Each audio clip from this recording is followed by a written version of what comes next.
that you wanted to elaborate on the situation. Yeah, just, didn't work out. I mean, there's a standard here and didn't work out. Gave him opportunity and hate it, but wish him all the best. A lot of the top of the quarterbacks is going to be surrounded by Kate Klubnik, but for someone like Christopher Vizina, who's been waiting in the wings, what are you looking for in this fall camp as he continues to develop? Yeah, same thing. Just keep building, take that next step. We saw that. Y'all haven't seen a lot of him. And again, he came in here his freshman year, and he just sat. He got very few reps. It was kind of but that was our whole pitch to him in the recruiting process. He was 17 years old. That was our whole pitch, was we're going to sit you a year. We had who did we have? We had Helms. We had Helms and Cade and maybe DJ was here that one year. I can't remember if I'm correct on that, but we had him sit. Well, then this past year, as a redshirt freshman, he got all the 2 reps, and you practice this game more than you play it. If everything's perfect for us, we're going to get to play on 16 days this year if it's perfect. And so you spend a lot of time practicing. So we saw he treated every practice, and that was my challenge to him. Like, this is your game. Like, this is your game. And by the end of the year, we gave him a lot of the 2-minute, to create some more game situation stuff for him. But I thought he did a great job of just growing throughout the season. And really, bowl prep, I really saw a nice jump in him even more. And I thought he built on it this spring. So he's progressing. And, I think he's got a chance to be a really, really good football player. He's big, he's strong, he's accurate, he can make all the throws. He really understands. So the next thing for him is, hopefully he gets more opportunity to play this year, whether it's us manufacturing it or we can have some situations where, we can get him in the game some. But the next step for him is just grow that confidence even more from where he was to where he feels like he can go compete to be the guy come January, or prepare every day as the starter, because you never know. He might have to go win game for us, and that has to be his mindset. And that's what I challenged him on this summer is, prepare every day to be the starter. Coach, it's awesome to be talking to Ben Boulware again. He actually got teary-eyed when you talked about the opportunity that you gave him this morning. But I remember watching him when he was a player out on these practice fields in August. His intensity level was like game day. How contagious is that intensity? How valuable can that be for not only the linebacker room, but for the whole team? Yeah, enthusiasm is contagious, and he's just got a ton. He's got a ton of it. He's just very enthusiastic about what he does every day. He's passionate, and you get around people that have a lot of passion, a lot of enthusiasm. That's just contagious, and so he certainly brings that. And he's very knowledgeable. Part of the reason he was a very good player is he was a very knowledgeable player. He was a student of the game, his intangibles magnified his tangibles. And sometimes you got players that have great tangibles, but their intangibles dull those things, And he was just the opposite of that. So he's the same thing as a coach. The house settlement with grandfather and walk-ons, have you guys kind of identified some of those walk-ons who maybe were not on the team in the spring that are planning on coming back for this upcoming season?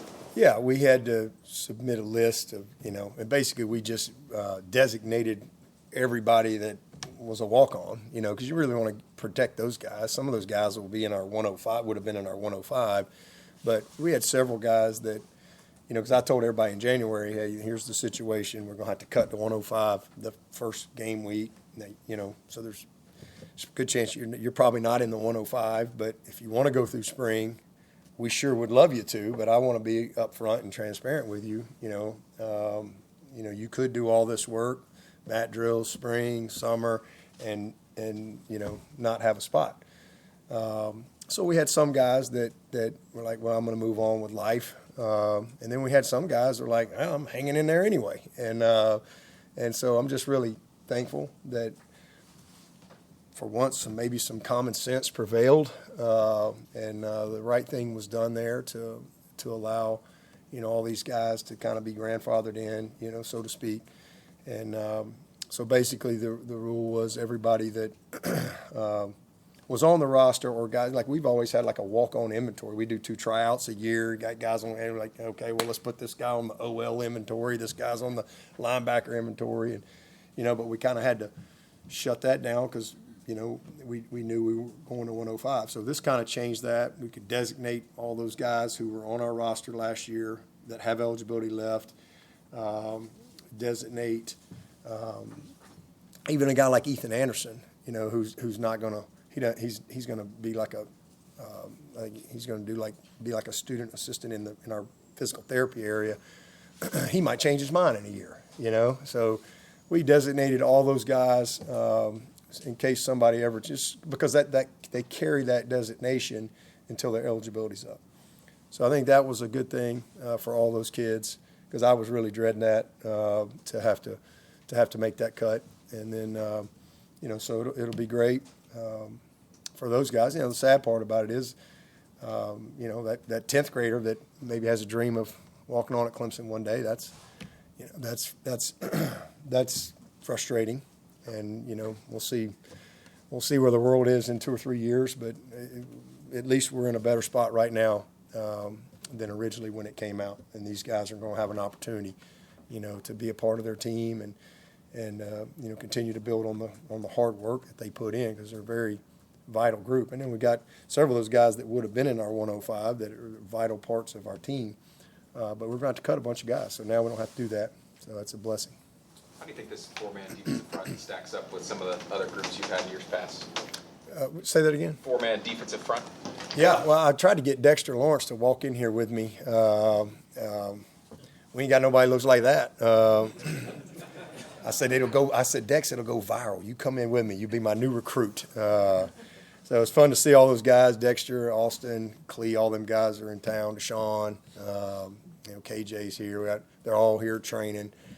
Fun to see those guys. But, I think it's a really good group. I think the difference from when Dexter and Clee and Austin and Christian, when that group, we're a little deeper.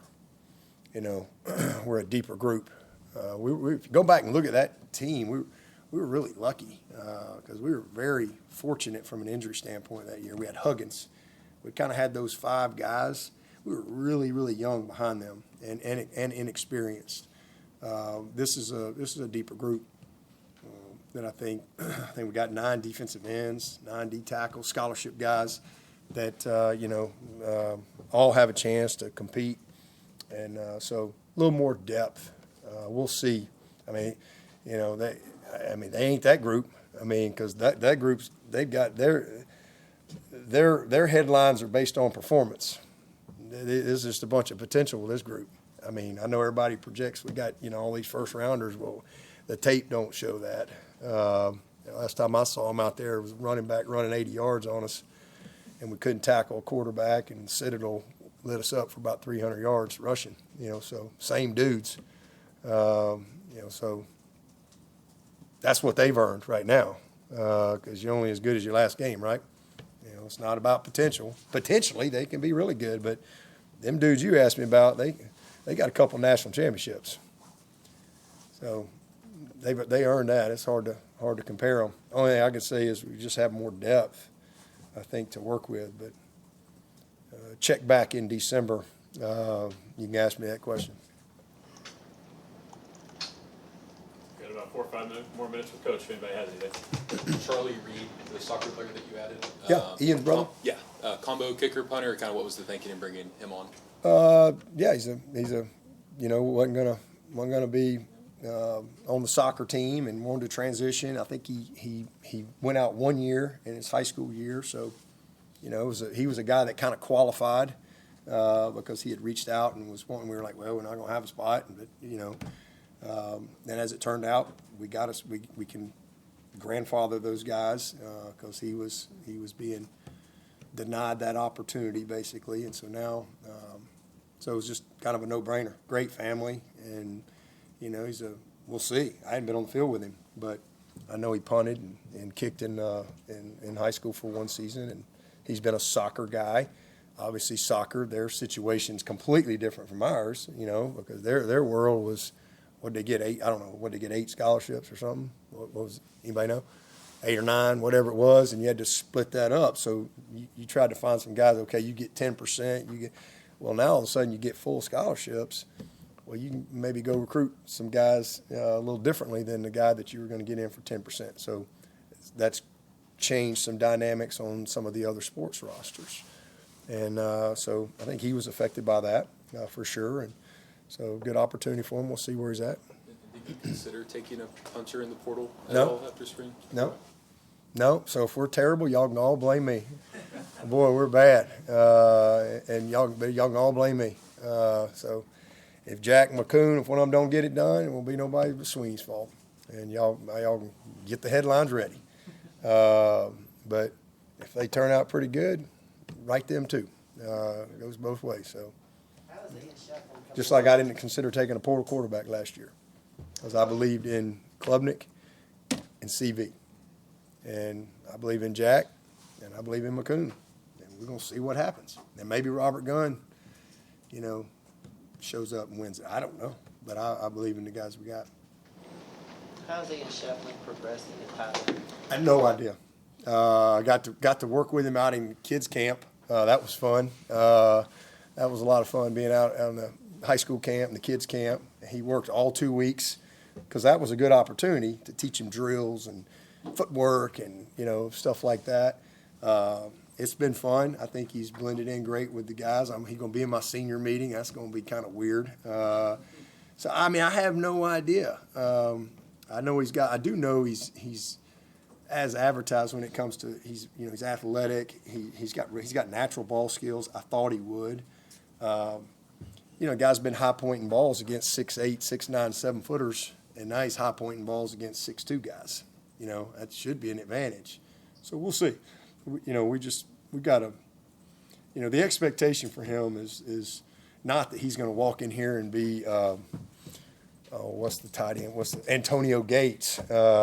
Maybe he turns out to be that 3 years from now. But the expectation is, hey, let's find a role. Let's reestablish a football foundation. Let's find a role and let's see where it goes. I don't know. He might catch the game winner in the national championship this year. I have no idea. I'm just excited to get to work with him, help him, evaluate him. And then I can see, well, here's what we need to do. And then he no matter what he does this year, he won't be the best version of himself. But this is about really creating opportunity for himself. And he's fully committed to that. So I'm excited about that. Really am. He's not going to forget how to play basketball. He could go back to basketball, but I think this is a path that I think is going to create a real opportunity for him. I really do. This ain't some rookie slappy rolling in here. This is a high-level athlete, incredibly successful at a very competitive level, that's skilled, and he's big and athletic. So usually that stuff translates, but we just gotta get going.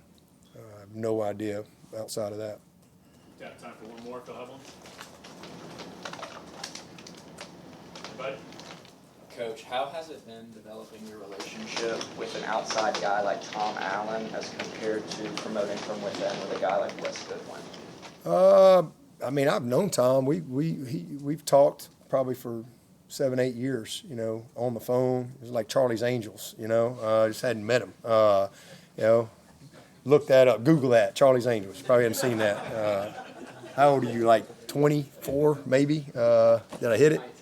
You're 19? You definitely don't know what Charlie's Angels is. Back in the day, the Angels, they'd call in, Charlie'd give them their assignment and all this stuff, and you just heard them, right? But that Bosley, wasn't Bosley in the mix too? But you never saw Charlie. I talked to Tom a lot because when he became an interim, we had the same agent, that was my first conversation. And then just some texts a few times over the career, but no different than anybody else. I've hired a lot of people from outside our building. I've hired a lot of people from inside our building. I always start there. That's where I always start, forever and ever and ever. That ain't ever going to change. I'm always start, from within. And if I got a guy or a female or a gal, whatever role it is, that's earned it and deserves the opportunity, that's where it's always going to start. But sometimes it's not feasible, you know, and then you go and hire somebody. I got the feeling you didn't start your conversations with Tom by saying, "Hello, Angels." That's for sure. That's for sure. All right, thank you, Coach. He's going to be going, what's your name? Brady. Brady. Brady's going to be Googling, what the heck was Sweeney talking about? Charlie's Angels. Yeah. You know, but they had this relationship. They never saw this person. They didn't even, you know, but they had this relationship. So kind of the same deal. I just talked to him, but hadn't met him. He says we met. I didn't remember. I think he was at a convention. All right. Thank you, guys.